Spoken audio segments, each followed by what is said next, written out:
Magandang umaga po sa lahat. Luzon, Visayas, Mindanao, kung saan kayong dako ng mundo po tayo nagbabalik dito sa aking munting channel, Samuel Soriano TV29, para mag-discuss ulit ng another coins. At ito po ay ating hilig po pangungulikta ho ng barya, kaya ho tayo nandito, ayan. At siniseling natin ang kanilang mga halaga para malaman natin kung hanggang saan na kataas ang kanilang mga presyo. Ayan po.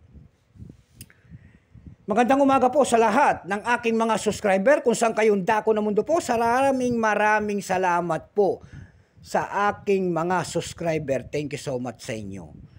Yun naman po hindi pa po nakapag-subscribe dito sa aking YouTube channel at gusto nyo ang ganitong mga topic po about coins. Ayan, sinisiling natin ang kanilang mga halaga. Ayan. Hihingi sana ako ng pabor. Baka pwede makisuyo sa inyo at humingi ng pabor. Aluwag naman po ang ating subscribe button, like and share para mag-update po kayo sa mga latest ko pang gagawin mga video po. Ayan. Excuse me po. Excuse me po. Ayan. Inuubo tayo. Pasensya na. Ayan po, ang pag-usapan po natin, ayan, 25 centavos po. Ayan, ng word coins po ito, word coins. Ayan. 25 centavos, yung may mga ganito po, ayan.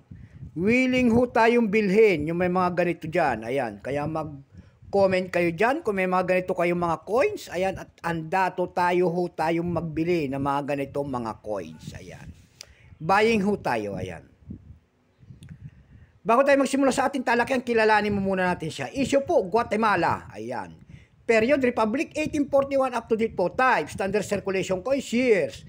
1977 hanggang 2000, value nito 25 centavos Guatemala. Ayan, currency Guatemala 1925 up to date po. Composition po nito ay nickel brass. May bigat po itong 8 grams.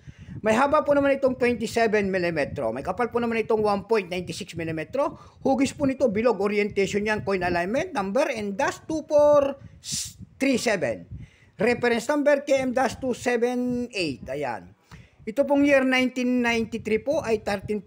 Ayan. Wala pong maibigay ng Guatemala kung ilang piraso ang ginawa sa barya na ito. Ayan. Pero may price na doon sa ating numista.com kung tawagin ng ating mga kolektor. Yung kanyang very fine 34, extra fine 34, almost uncirculated 39. Ang circulated nito ay nagkakalaga po ng 61 pesos. Dako naman tayo sa kanyang price. Ayan. Doon sa eb.com po nito may nakita ho tayo nagbebenta ng $12.99. Meron din tayo nakita doon na $5.99 at saka $7. Ayan. Sa carousel page tayo dumako. Ayan. Sa carousel page po, nakakita ho tayo nagbebenta doon ng 900 pesos ang bintahan nito. Ayan. Yun lamang po ang aking may babahaging kanyang presyo. So hanggang dito na lamang po, Luzon, Visayas, Mindanao, kung saan kayong dako ng mundo po. Keep safe po sa lahat and God bless.